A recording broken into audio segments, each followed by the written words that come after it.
Most people don't really know how to train for Hyrox or how to structure a program. They assume that repeating the Hyrox stations over and over in training is enough, but you're leaving so much on the table if you're doing it this way. Much like any other sport, to build the speed, strength, and efficiency needed, you need specific exercises and a structured program for those exercises. We've trained hundreds of our gym members and everyday people with our hybrid training program to prepare for Hyrox. And in this video, I'll show you the 20 exercises we found to be the most effective, and as a bonus at the end, I'll give you the exact blueprint of how you can structure these exercises in your program. Alright, so after your first K run, you're going to head into your first station, which is a 1 kilometer Ski Erg. Now, if you've done Hyrox before, you can probably remember exactly how you felt halfway through this station. You probably regretted going a little bit too fast on your first run and you already feel out of breath, so let's make sure you prepare well for this. If you're not using your hips and your lats properly, you're wasting a lot of energy on the Ski Erg. So exercise number 1 is going to be focusing on a nice and explosive hip hinge, which is going to build the power you need to drive those handles down nice and fast. And it's going to be the ball slam. So use your hips to get the ball all the way overhead, and then make sure you're very explosive with dipping your chest to the ground as you throw the ball to the ground. You can start off nice and light and go for a lighter ball, and then work yourself up to a heavier ball as you get stronger and more efficient with this movement. Do anything from 3 to 4 sets of 10 to 15 reps. The next exercise will target your big lat and upper back muscles, which will give you insane pulling strength for that catch and drive phase of the Ski Erg. And nothing builds more pulling strength than the pull-up. Keep it nice and strict, get the chin all the way over the bar, and then extend all the way down. And if you're not there yet, you can always opt for the banded pull-up or even ring rows. 4 sets of 3 to 8 reps is a good rep range for this one. Many people get really nervous about the sled push, but I'll show you 2 exercises that will make you absolutely dominate this station.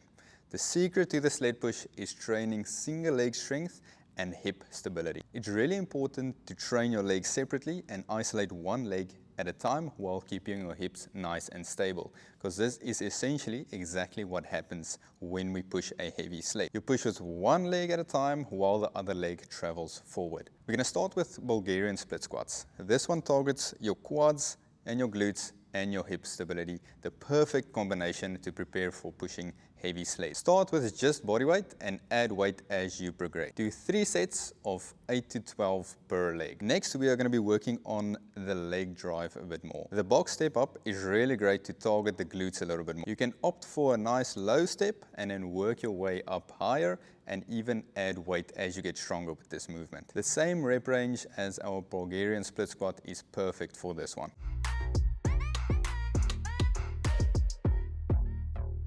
Next, we're moving on to the sled pull. So this one caught me a little bit off guard when I was doing my first Hyrox, especially with the pro weights. So don't be like me and incorporate the following 2 exercises into your program. Alright, so see if you can spot the movement that I am doing over here. Do you see it? If you were thinking about the deadlift, you are 100% correct. This is going to target your entire posterior chain and make your legs and your back very, very strong. Keep the bar nice and close to your body, brace with your core, and push through your heels. If the bar is a little bit uncomfortable still, you can even start with a kettlebell deadlift. Do 4 sets of 5 to 8 reps. Start off nice and light and then go heavier as you get stronger. Moving on to the next exercise, which is going to target our upper back and our biceps, which is also working quite hard when we're doing the sled pull, is going to be 3 to 4 sets of 8 to 10 reps per side, bent over rows. And again, you can start off with a nice light dumbbell and then work your way up heavier and heavier.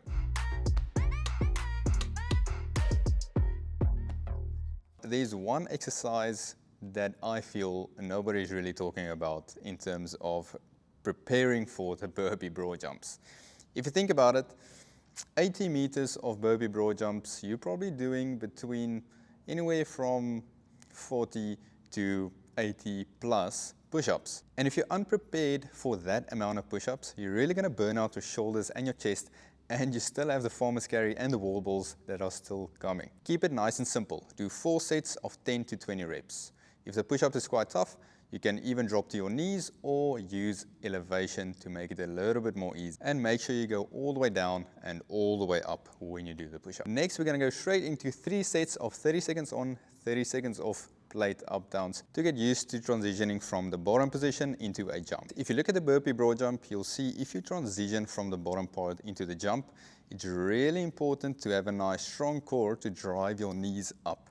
So we're going to be jumping onto the bar and going for strict knee raises. If you do know how to kip, you can even go for a nice high kipping knee raise or transition all the way up for toes to bar. Go for about 4 sets of 8 reps on this one. And then for a nice bonus exercise, the last one I'm going to give for the burpee broad jumps, to get used to jumping and more importantly landing. In your warm-up routine, you can work in a few broad jumps. Make sure to be nice and explosive with your hips and jump nice and far, and then catch yourself well by softening those knees. Now this station might seem very simple and you might even feel like you're very efficient on the rower, but if you're not trained to brace well under fatigue, you can still really easily gas out on this station. Any exercises which flexes your hips and require you to brace with your core and stabilize with your core is going to be gold for this station. And my favorite exercise for this would be a front squat. Now you can start by either using a ball or you can even use a kettlebell and then work yourself up by using a barbell. Now you'll feel the weight is going to try to pull you down as you perform the squat. Now the goal here is to counteract that and make sure your core is nice and tight. 4 sets of 8 to 12 reps is perfect for this one. Next, we're going to go for a nice heavy kettlebell front rack carry. And again, training our trunk and our midsection to stay strong under heavy load. This exercise will probably benefit all of the other stations as well. Do 6 sets of about 20 to 30 meters and then work up with the weight as you get more efficient and stronger in this movement. Now I've thrown in a bonus exercise for this one as well, just because I know you'll love it, especially the men. Now, yes, with the rower, we do want to work predominantly with our legs, but to be realistic, there is a little bit of bicep activation when we are rowing. So I threw in a alternating bicep curl as well for you. You're welcome. Do 4 sets of anything between 10 to 15 reps per arm. Grip and core strength is going to be our main focus to prepare well for this one. Now starting off with an exercise that's going to engage your core as well as your shoulders. We're going to go for a normal high plank. Make sure to contract your core and squeeze your bum. Spend some time in this position, anything from 30 seconds to 60 seconds. Do about 4 to 5 sets of that. You can even throw this into your warm-up routine as well. Next, we're going to level up a little bit with our core stability and also throw in some grip strength. And it's going to be something called a suitcase carry.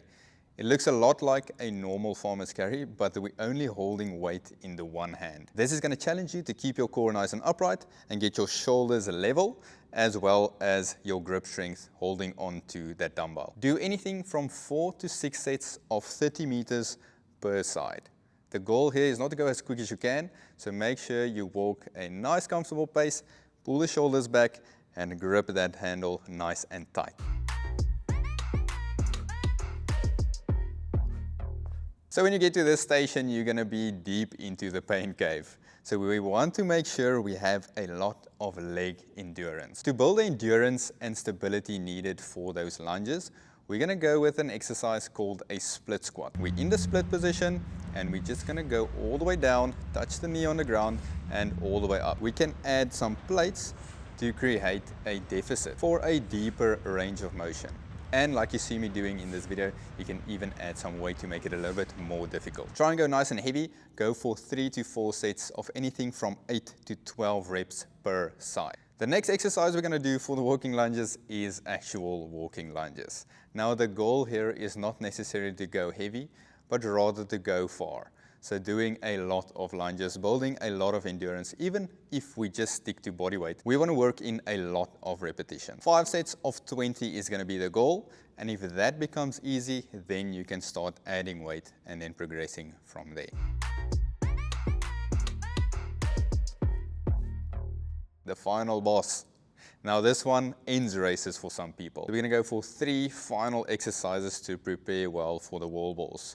The first one being the jump squat, the second one being a push press, and the third one being a dumbbell thruster. Now for the jump squat, we're training to be nice and explosive on the way up for the wall balls. So for this one, you can start off with just body weight. The goal here is not to jump as high as we can, just to create a little bit of air between our feet and the ground, and then going for a couple of reps like that. And then as that becomes comfortable, you can even add a kettlebell to make it a little bit harder. Moving on to the push press, that's going to build a lot of shoulder strength, especially for that movement where you're going to throw the ball up to the target. It's going to be very beneficial for that. And it's also going to teach you timing, which is super important.